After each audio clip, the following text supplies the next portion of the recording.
Hello friends, அனைவருக்கும் வணக்கம்.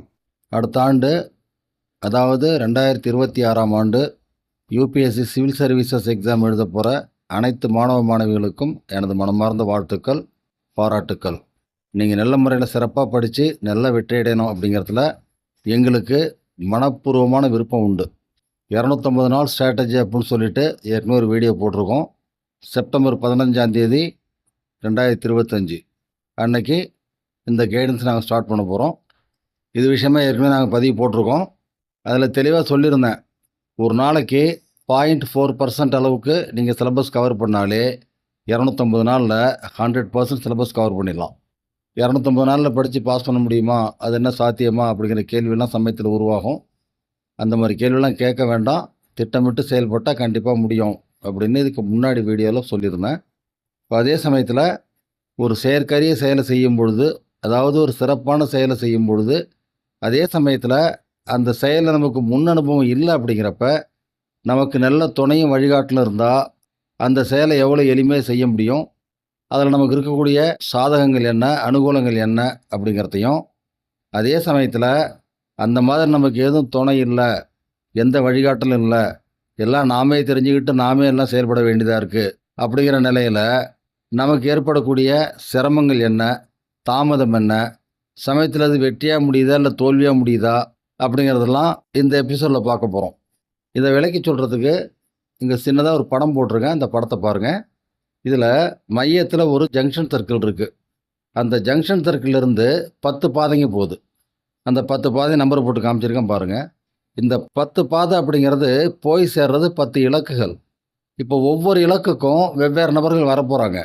ஒவ்வொரு நபருக்கும் ஏதோ ஒரு இலக்கு தான் அவங்களுக்கு போய் சேர வேண்டிய இடம். அந்த இலக்குக்கு போயிட்டாங்கன்னா அதுக்கப்புறம் எல்லாமே அவங்களுக்கு ஃபுல்ஃபில் ஆகிடும். அது ஒரு அல்டிமேட் வெற்றி அவங்களுக்கு. அந்த மாதிரி அசீவ் பண்ணிப்போம். இப்போ யாரோ ஒரு நபர் இருக்காங்க, அவரோட இலக்கு நம்பர் 7 அப்படின்னு வச்சுப்போம். இப்போ நம்பர் 7 அப்படிங்கிற அந்த பொசிஷனுக்கு அவர் போயிட்டார், அந்த லொக்கேஷனுக்கு அவர் போயிட்டார் அப்படின்னா அவரை பொறுத்த வரைக்கும் he has become successful all the ways. அதுதான் உச்சபட்ச சாதனை அப்படின்னு வச்சுக்கலாம். இப்போ அதே போல் 2 நபர்களுக்கு அந்த வாய்ப்பு கிடைக்கிது. ஃபஸ்ட்டு அந்த 2 நபர்கள் யாராருன்னா நபர் ஏ மற்றும் நபர் பி. அவங்க 2 பேருக்கு அந்த வாய்ப்பு கிடைக்குது. இப்போ நபர் ஏயோட இலக்கு உதாரணத்துக்கு 1ன்னு வச்சுப்போம். அதே போல் நபர் பியோட இலக்கு உதாரணத்துக்கு 10ன்னு வச்சுப்போம். இப்போ நபர் ஏ அண்ட் பி 2 பேரும் அந்த ஜங்ஷன் பாக்ஸுக்கு வராங்க. ஏ போய் சேர வேண்டிய அந்த லொக்கேஷன் நம்பர் 1. அங்கே ஒரு போயிட்டார்னா அது அவருக்கு மிகப்பெரிய அச்சீவ்மெண்ட். அதே போல் நபர் பி அவர் போய் சேர வேண்டிய லொக்கேஷன் பொசிஷன் 10. அவர் அங்கே போயிட்டார் அப்படின்னாக்கா ஹி பிகம்ஸ் அப்சல்யூட்லி சக்ஸஸ்ஃபுல். அதுதான் உச்சபட்ச அச்சீவ்மெண்ட் அவங்களுக்கு. இப்போ இந்த காலகட்டத்தில் லொக்கேஷன் 1 எங்கே இருக்குது, லொக்கேஷன் 10 எங்கே இருக்குது அப்படின்னு சம்மந்தப்பட்ட ஏ அண்ட் பி 2 பேருக்குமே தெரியாது. இதில் அந்த ஜங்ஷன் சர்க்கிளிருந்து ஒரு லொக்கேஷனுக்கு போகிறதுக்கு 1 மணி நேரம் ஆகும். அதுக்கான சார்ஜ் 100 ரூபா. அதே போல் அந்த லொக்கேஷன்லேருந்து திரும்ப அந்த ஜங்ஷன் சர்க்கிளுக்கு வர்றதுக்கான டைம் 1 ஹவர். அதுக்கான சார்ஜ் 100 ரூபா. அதாவது அந்த ஜங்ஷன் சர்க்கிளிருந்து எந்த ஒரு லொக்கேஷனுக்கு போகணும் அப்படின்னாலும் சரி, போகிறதுக்கு 1 மணி நேரம் டைம் ஆகும், 100 ரூபா செலவாகும். அதே போல் திரும்ப வர்றதுக்கு 1 மணி நேரம் டைம் ஆகும், 100 ரூபா செலவாகும். இதான் அங்கே இருக்கக்கூடிய ட்ராவலிங் அண்ட் எக்ஸ்பெண்டிச்சர் கண்டிஷன்ஸ். இப்போ ஏதோ ஒரு குறிப்பிட்ட டயத்தில் ஏ அங்கே போய் சேரணும். அதே போல் ஒரு குறிப்பிட்ட டயத்தில் பி அவரோட இலக்குக்கு போய் சேரணும். இப்போ ஏ என்ன செய்கிறாரு, கையில் 1800 ரூபா பணம் எடுத்துகிட்டு வர்றாரு. 19 மணி நேரம் முன்கூட்டியே போயிடுறாரு அங்கே. இந்த கண்டிஷனில் அவர் தன்னோட இலக்கை போய் அடைய முடியுமா, அவரோட லொக்கேஷனுக்கு அந்த குறிப்பிட்ட நேரத்தில் போய் சேர முடியுமா? அதே போல் நபர் பி அந்த ஜங்ஷன் சர்க்கிளுக்கு வரும்பொழுது கையில் 1900 ரூபா பணத்தோடு வராரு. மேலும் 18 மணி நேரம் முன்னாடி வந்துடுறாரு. இந்த அளவுக்கு நிறையா பணம் எடுத்துக்கிட்டு முன்கூட்டியே அங்கே வந்தும் அந்த 2 பேரும் அவங்கவுங்க லொக்கேஷனுக்கு கரெக்டாக அவங்களுக்கான நேரத்தில் போய் சேர்ந்துருவாங்களா அப்படிங்கிறது இப்போ பெரிய கொஷின். Repeat once again. ஏ அவர் கையில் 1800 ரூபாயோட வராரு, 19 மணி நேரம் முன்னாடியே போயிடுறாரு. இப்போ இந்த ஜங்ஷன் சர்க்கிளிருந்து தான் உங்களுக்கு அந்த ட்ராவலிங் ஸ்டார்ட் ஆகுது. அதே போல் பி அங்கே வரும்பொழுது கையில் 1900 ரூபா பணத்தோட 18 மணி நேரம் முன்னாடி வந்துடுறாரு. இப்போ அவங்க போய் சேர வேண்டிய லொக்கேஷனோட நம்பர் தெரியும். ஆனால் அதுக்கான பாதை எதுன்னு தெரியல. இப்போ இவங்க 2 பேருமே அவங்களுடைய இலக்க சரியான நேரத்தில போய் அடைஞ்சு வெற்றி அடைவாங்களா? அப்படின்னா, அத உறுதியா சொல்ல முடியாது. கண்டிப்பா அவங்க இலக்க அடைஞ்சிருவாங்க, வெற்றி அடைவாங்க அப்படிங்கிறதுக்கான சாத்தியக்கூறுகள் 100% அங்க இருக்கான்னா இல்லை. ஏன் அப்படின்னா, நபர் ஏ கையில ரூ. 1800 பணம் இருக்கு. இப்ப அவரோட போதா காலம், அவர் முதல்ல பயணிக்கிற அந்த 9 இலக்குகளுமே தவறான இலக்கு ஆயிடுதுன்னு வச்சுக்கங்க. அப்ப என்னாகும்? இங்கேருந்து போறதுக்கு ரூ. 100, இங்கேருந்து வரத்துக்கு ரூ. 100, ரூ. 200 போச்சு. முதல்ல போன 9 லொக்கேஷன்ஸுமே தவறான லொக்கேஷன்ஸ் அப்படின்னா, போறதுக்கும் வர்றதுக்கும் அந்த 9 பாதைக்கும் அவர் செலவு பண்ண வேண்டியது, ஒரு பாதைக்கு டூ அண்ட் ஃப்ரோ எக்ஸ்பெண்டிச்சர் அவருக்கு ரூ. 200 அப்படின்னாக்கா, மொத்தம் ரூ. 1800 போச்சு. அதே போல ஒரு லொக்கேஷனுக்கு போயிட்டு திரும்ப வரத்துக்கு, போறதுக்கு 1 மணி நேரம், வரத்துக்கு 1 மணி நேரம், 2 மணி நேரம். ஆக இந்த 9 லொக்கேஷனுக்கு அவர் போயிட்டு வரும்பொழுது 18 மணி நேரம் அவுட்டு அவருக்கு இப்ப. ஸோ, இப்போ அவர் கையில 1 மணி நேரம் டைம் இருக்கு. அதே சமயத்தில பணம் கிடையாது. இப்போ 1 மணி நேரம் நேரம் கையில இருந்து என்ன பண்ண? அவரு டிராவலிங் பண்ணுறதுக்கு பணம் கிடையாது. ஸோ, 9 லொக்கேஷன்ஸில் என்னென்ன இருக்குன்னு அவருக்கு தெரியுது, பாதை தெரியுது. அதே சமயத்தில் அவர் போய் சேர வேண்டிய லொக்கேஷன் கடைசியா வந்துருச்சு. இப்போ இந்த நேரத்தில் அவரால் அந்த பாதையில் பயணிக்க முடியல. காரணம் பணம் இல்ல. அதே சமயத்தில் அவர்கிட்ட பயணிக்கிறதுக்கான நேரம் 1 மணி நேரம் இருக்கு. போதும். இதே கண்டிஷனில் இப்போ பிக்கு ஒரு சிக்கல். அவரும் போய் சேருவாரு, அவர் இலக்க அடைஞ்சிருவாரு, வெற்றி அடைவாரு அப்படின்னு உறுதியா சொல்ல முடியாது. காரணம், அவர் கையில இருக்கிறது ரூ. 1900 பணம். அவர் முன்கூட்டியே போற டைம் 18 மணி நேரம். இப்ப அவரோட போதா காலம் என்னன்னு பார்த்தீங்கன்னா, அவர் முதல்ல போற 9 இலக்குகளுமே தவறான இலக்குகள். அப்ப என்ன ஆகுது? ஒரு லொக்கேஷனுக்கு போறாரு, போய் பார்க்குறாரு, அது தப்பான லொக்கேஷனா போகுது, திரும்பி வந்துடுறாரு. அப்போ போறதுக்கு ரூ. 100, வரத்துக்கு ரூ. 100. அதேபோல் போகிறதுக்கு 1 மணி நேரம், வரத்துக்கு 1 மணி நேரம். ஸோ, ஒரு தவறான லொக்கேஷனுக்கு போயிட்டு வரும்போது ரூ. 200 பணம் செலவு பண்ணிடுறாரு. 2 மணி நேரம் போயிடுது. இந்த மாதிரி அவரை பொறுத்த வரைக்கும் இப்போ முதல்ல போகிற 9 லொக்கேஷனுமே தவறான லொக்கேஷன் அப்படிங்கிறப்ப, அவர் கையில் இருந்த பணத்தில் ரூ. 1800 செலவாயிடுது. ஏன்னா 9 லொக்கேஷனுக்கு போகிறதுக்கு வர்றதுக்கு அவருக்கு செலவு ரூ. 1800 ஆயிடுது. அதே போல் 18 மணி நேரம் டைம் முடிஞ்சு போச்சு.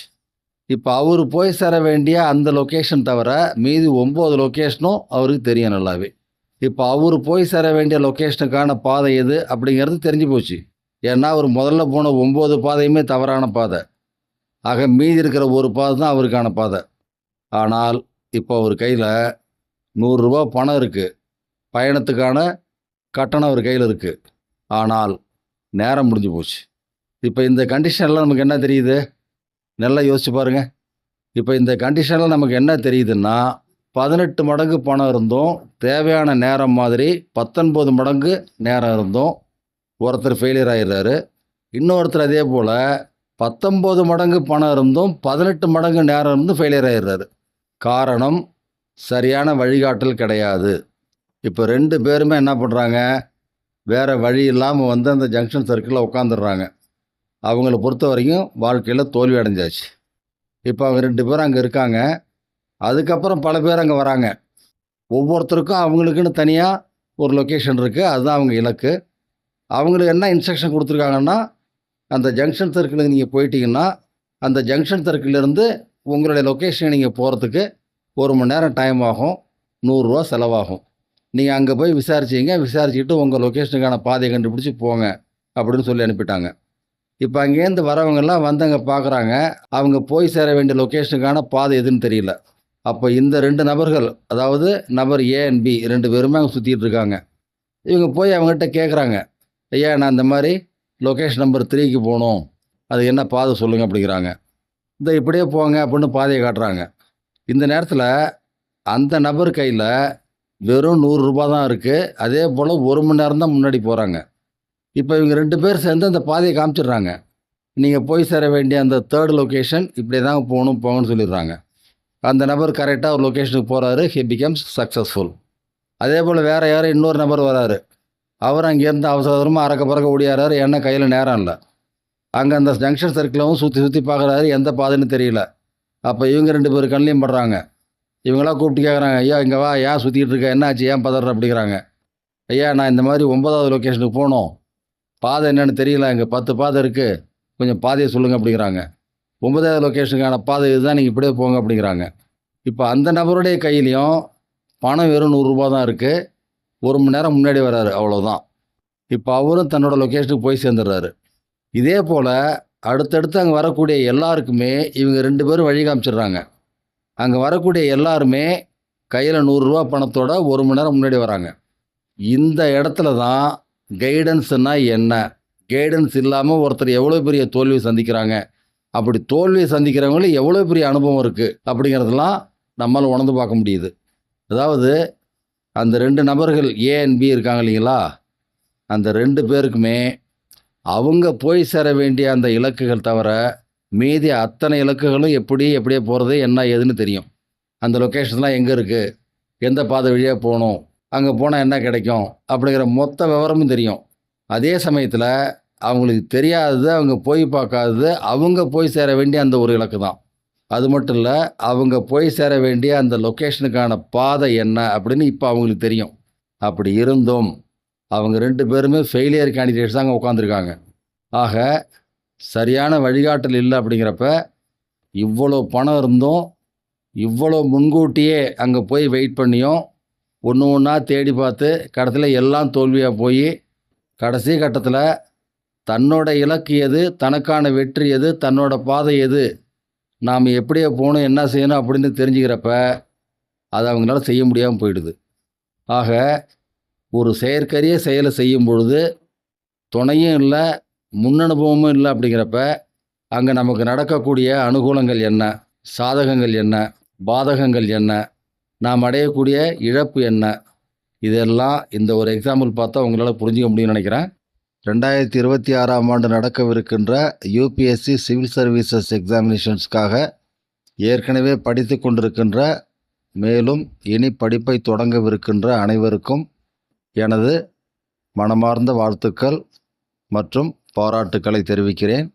நீங்கள் எல்லாரும் நல்ல முறையில் படித்து பாஸ் பண்ணிவிட்டு உங்கள் வாழ்க்கையை நல்ல முறையில் அமைச்சுக்கிட்டு, மேலும் உங்கள் அப்பா அம்மாவுக்கு நல்ல பெருமையை தேடி கொடுத்து, அதே சமயத்தில் மற்றவங்களுக்கு நீங்கள் சிறந்த முன்னோடியாகவும் வழிகாட்டிகளாகவும் அமையணும் அப்படிங்கிறதுல எங்களுக்கு மனப்பூர்வ ஆர்வம் உண்டு.